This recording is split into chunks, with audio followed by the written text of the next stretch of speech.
কেমনটা লাগে? রিক্সা কিনে দিছে, কোনো যত্ন নাই। মানুষজন কি যে ভাবে।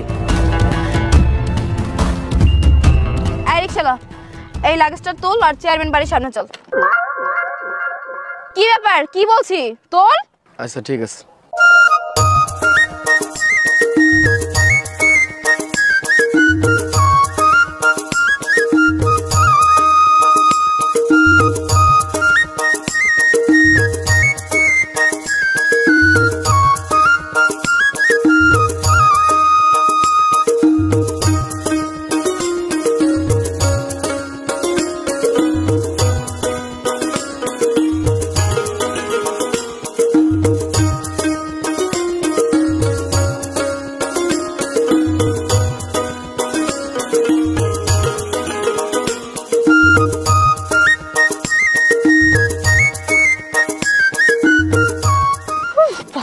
রিক্সা না অন্য কিছু এটা। এই রিক্সাওয়ালা, এই লাগেজটা নামা আর আমাদের সাথে নিয়ে চল। এই লাগেজটা নামাবো, আপনাদের সাথে যাব, আমি তো কিছু বুঝতে পারতেছি না। আপনি আমারে কইলেন চেয়ারম্যান বাড়ির সামনে আসবেন, আমি চেয়ারম্যান বাড়ির সামনে আসছি, আমার দায়িত্ব শেষ। এখন আপনি আমার ভাড়া দেন, চলে যান। নিয়ে যেতে পারবো না মানে? এত বড় বড় কথা বলিস কিসের জন্য? যেটা বলছিস সেটা কর, দরকার হলে তোকে আমি টাকা কিছু বাড়িয়ে দিব। চল। আপনি ভাড়া বাড়াই দেন আর যা ইচ্ছা তাই করেন, আমি আপনার লাগেজটা নিয়ে যেতে পারবো না। এই ছোট লোকের বাচ্চা, তোর এত বড় সাহস, তুই আমার মুখে মুখে তর্ক করিস? তোকে বললাম না টাকা বাড়িয়ে দেব। চল, লাগেজটা নিয়ে চল। আজব তো, আপনার এত সুন্দরভাবে কথা কইতেছে, আপনি বুঝতেছেন না? আপনার যে আমি কইলাম যে আপনার লাগেজটা আমি নিয়ে যেতে পারবো না। বুঝছি, তুই এমনি এমনি শুনবি না। এই এখন তুই এই লাগেজটা নিয়ে যাবি, চল। এই আপনার এত বড় সাহস, আপনি আমারে মারলেন কেন সেটা আগে কোন। এই তোর গায়ে তো বলতে কি করব?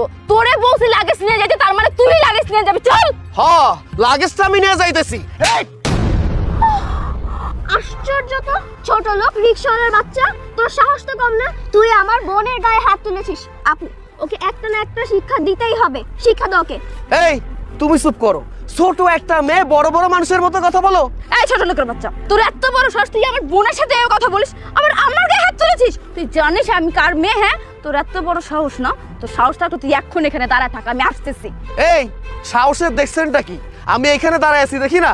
আপনার বাপ দাদা 14 গোষ্ঠী যার ইচ্ছা তারে নিয়ে আসেন, আমি এখানে আছি। হ্যাঁ, তুই এইখানে দাঁড়ায় থাক, দেখ তোর আমি কি হাল করি। চল বেলি।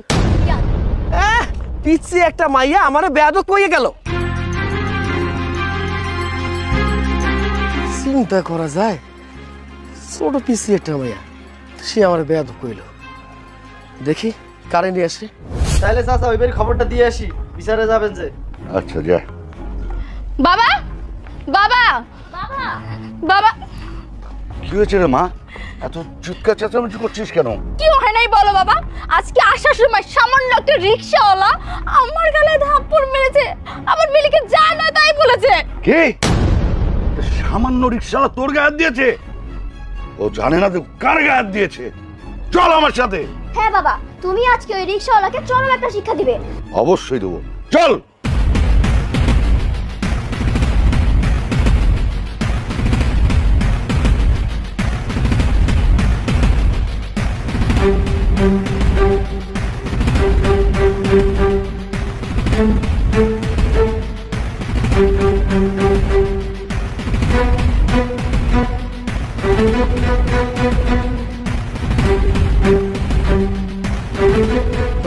তোমরা যেটা কইতেছি মন দিয়ে শোনো। গ্যারেজে 10টা নতুন রিক্সা পাঠাবা, আরে টাকা পয়সা যা লাগে হিসাব নিকেশ রাখো, আমি এসে দিতেছি তো।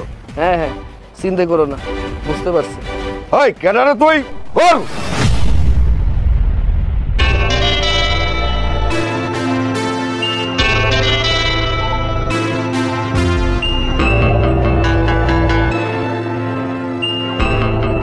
বাবা হাত নামালে কেন? ওরা কষিয়ে দুইটা থাপ্পড় দেওয়ার চরম শিক্ষার দরকার আছে। ও জানেই না কার গায়ে হাত তুলেছে, আমার গায়ে হাত তুলেছে, জানো কার মেয়ে?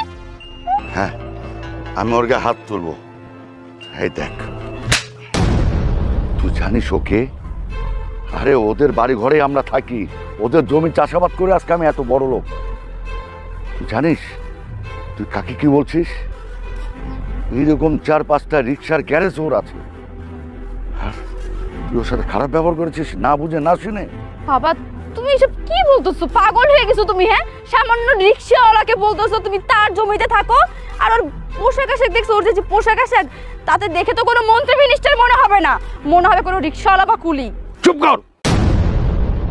তুই জানিস ওর বাবার কত সম্পত্তি, আর তুই ওর পোশাক আশাক দেখে তুই ওকে আন্ডার এস্টিমেট করছিস, তাই না? সবসময় পোশাক আশাক দেখেই মানুষ চেনা যায় না, কথাটা মনে রাখিস। এই যে আপনারা বলতেছিলাম, আপনাদের মতো মেয়েরা মানুষের পোশাক আশাক দেখে মানুষের বিবেচনা করেন, তাই না? আপনার কাছে মনে হয়েছে আমি কম দামি পোশাক আশাক পরে আছি, একটা লুঙ্গি পরে আছি, একটা হাফ শার্ট পরে আছি, আমি গরিব অসহায়, আমি চলাফেরা করতে পারি না, খাইতে পারি না, আমি রিক্সা চালাই, এইসব। হ্যাঁ, আরে আমার কাছে এইসব পোশাক আশাক পরতে ভালো লাগে, তাই আমি পরি। আপনাদের মতো মেয়েদের কাছে মনে হয় যারা দামি পোশাক আশাক পরবে তারা আপনাদের কাছে দামি মানুষ, আর যেই সব মানুষ কম দামি পোশাক আশাক পরে চলাফেরা করবে সেই সব মানুষের কোনো দাম নাই, তাই না? একটা কথা মনে রাখেন, মানুষের পোশাক দিয়ে মানুষের বিবেচনা করবেন না, মানুষটারে যাচাই বাছাই করবেন না। চাচা, আপনারে বলতেছি, আপনি মানুষ হিসাবে অনেক ভালো, এই এলাকায় আপনার কোনো দুর্নাম নাই, সব কাজ ঠিক মতো করেন, সবার সাথে মিলে ঝিলে চলেন।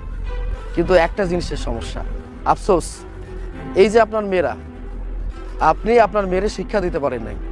আপনার দুইটা মেয়ে যা হয়েছে না, বড় মেয়ের কথা তো বাদই দিলাম, এই দেখেন আপনার যে ছোটো মেয়েটা, ওর বয়স কত? খুব বেশি না, 8-9 বছর হবে হয়তো।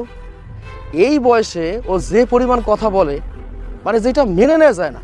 আমার সে বলে আমি নাকি বেয়াদব। আপনি চিন্তা করে দেখছেন যে আপনার মেয়েদের কত বড় অধপতন চলে আসছে? চাচা, এখনই সময় আছে, পারলে আপনার মেয়ে দুইটারে ভালো মানুষ করেন, আর তা না হলে সারাটা জীবন পস্তাইতে হবে। আজকে আমার সাথে ঝামেলা করছে, একটা সময় আসবে আপনি চিন্তাই করেন না ওই মানুষটার সাথে ঝামেলা করছে, আপনার মান সম্মান ইজ্জত সব কিছু ধুলে মিশিয়ে দিবে।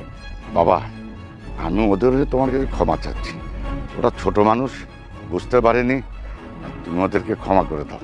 না চাচা, আপনি আমার মুরব্বী মানুষ, আপনি কেন মাফ চাবেন? ভুল তো করছে ওরা, আমি মনে কিছু করি নাই।